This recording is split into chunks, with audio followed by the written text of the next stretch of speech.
In this video, Mexican citizenship from grandparents. If you have a grandparent born in Mexico, there are benefits for you in terms of obtaining residency or citizenship in Mexico.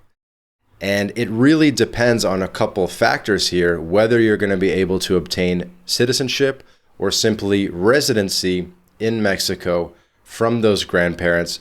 So stick around for this video because I'm going to explain exactly what you're going to be able to get based on having a Mexican grandparent, whether that's residency or citizenship. So, if you have a Mexican parent, if you have a parent that was born in Mexico, we have other videos that talk about this topic, you will be automatically a Mexican citizen. If either of your parents was born in Mexico, you can get citizenship in Mexico. MyLatinLife is a full-scale immigration consultancy. We help people get residency and citizenship in Mexico. There's a link in the description where you can book a call with us, become our client, and we can put that Mexican passport in your hands as quickly as possible. And our clients are getting it sometimes in less than 30 days. Okay? Now, that's the simple scenario where one of your parents was born in Mexico. But what about if one of your grandparents was born in Mexico? So you have 4 grandparents, and you only need one grandparent to be born in Mexico to get some benefits out of that. Now, that grandparent can either be from the maternal line or the paternal line, and it can be the male or female. It doesn't make a difference. In some countries it does, but in this case it does not. As long as any of your 4 grandparents was born in Mexico, there are benefits that you can get from that. So, when can you get citizenship versus residency based on having a Mexican grandparent? The thing is, when it comes to citizenship, is there needs to be a chain of citizenship taking place. So what that means is your parent will have to get their Mexican citizenship first before you can get your Mexican citizenship. So maybe the person watching this video, maybe, who knows, let's just say they're 30, 40 years old, their parent is 50 or 60 years old, and then their grandparent is, 80 or 90, something like that. You are going to have to help your parent to get their Mexican citizenship first so that that can be then conferred onto you.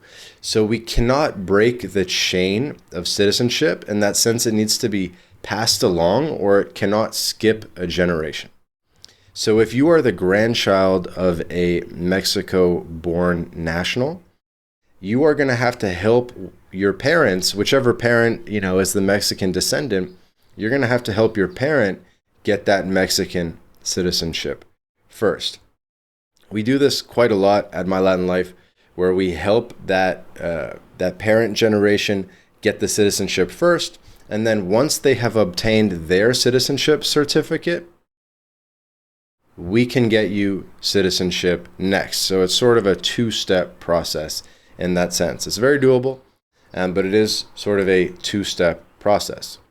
Another case similar to that we see is people will have they'll have kids like kids that are under 18, and they want their kids to get that Mexican citizenship.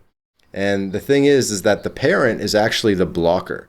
So the parent needs to get their Mexican citizenship first before their kids are going to be able to get that Mexican citizenship. Now, you might be asking, and this is a common scenario, what if that parent has since passed away, right? So maybe you're the grandchild of a Mexican citizen, and unfortunately, your parent from which you derive Mexican descent has passed away.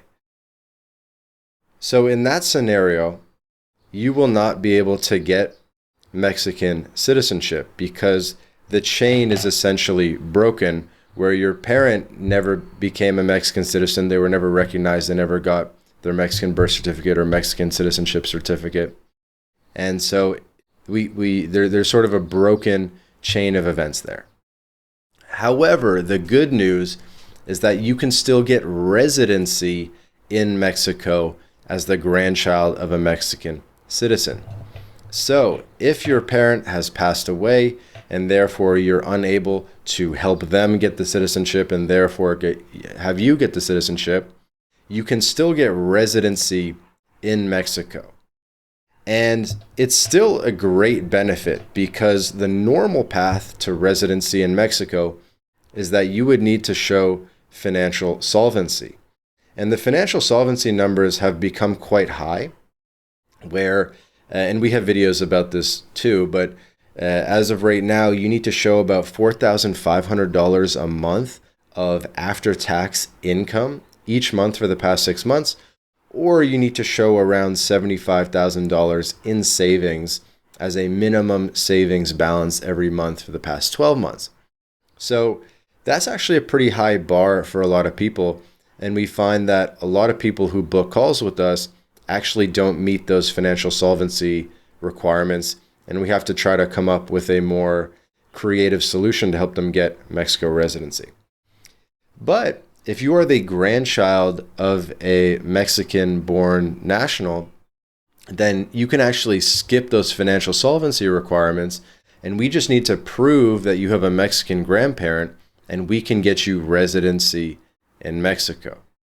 And when you get residency in Mexico, you'll actually be working towards permanent residency and citizenship.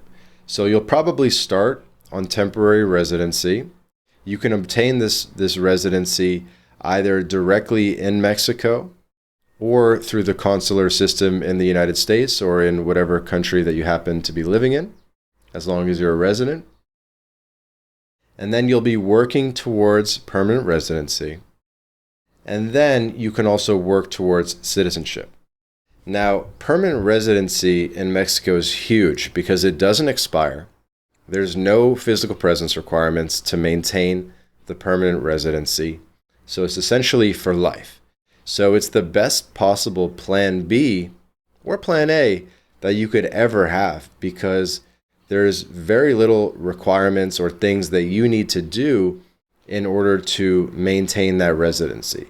There's no tax obligations to maintain residency in Mexico. You don't have to file tax returns or anything like that. So it's really an absolute no-brainer to get residency in Mexico. Now, in order to convert that residency to citizenship, at some point, you will have to spend time in Mexico.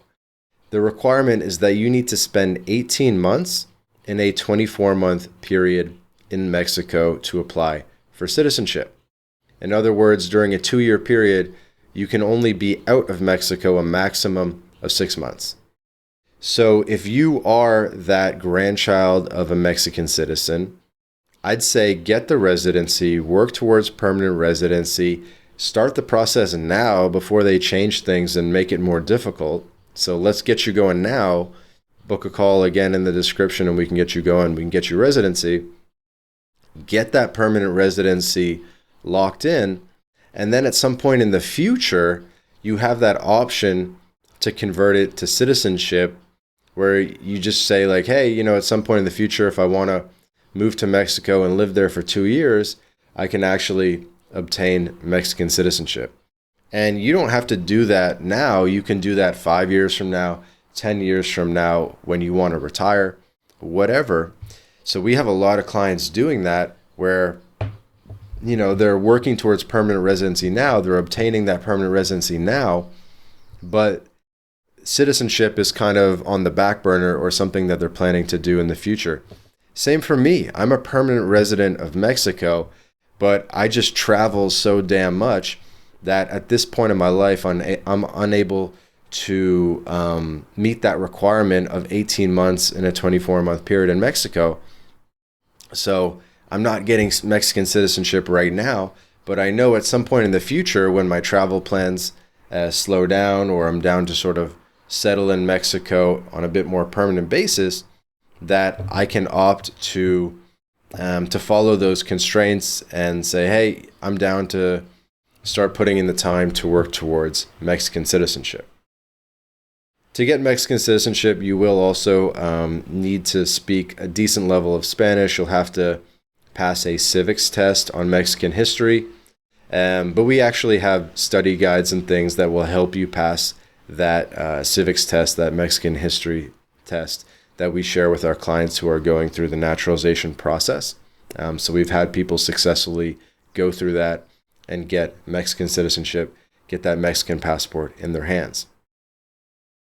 Worth noting that if you are a child of a Mexican citizen or you're going through the descent route, you do not have to pass a Mexican civics exam. You do not need to know Spanish. There's no Spanish test.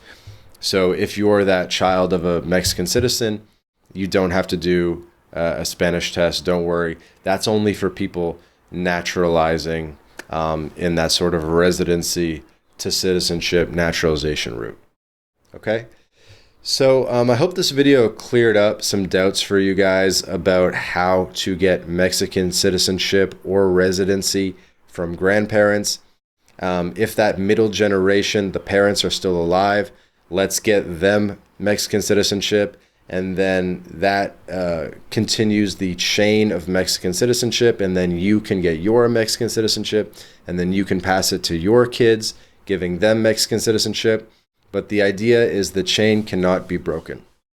Now, if your parents have passed away or that Mexican descendant parent has passed away, unfortunately, you can't make someone that already passed away a Mexican citizen, and therefore the chain has been broken. But Mexico has a rule that if you are the grandchild of a Mexican descendant, of a Mexican national, then you can get residency in Mexico without meeting financial solvency requirements. We just got to prove that you're the grandchild and we can get you residency in Mexico, which is still an absolute no-brainer. So if you have a Mexican grandparent, it is an absolute no-brainer that you act on this. Of course, it would be better to get citizenship than residency. However, either one is still an absolute no-brainer. They are both very beneficial things for your life, either as a plan A or a plan B. And residency in Mexico is still awesome. It's still a great thing to have. And you'll be working towards permanent residency. You'll have that call option on citizenship. So let's get you passport or residency in Mexico. And I hope you found this video helpful. If you did, share it with your friends who might be in a similar situation. Share it with other Mexican Americans. Like the video, leave a comment, book a call with us, and we'll see you in the next video.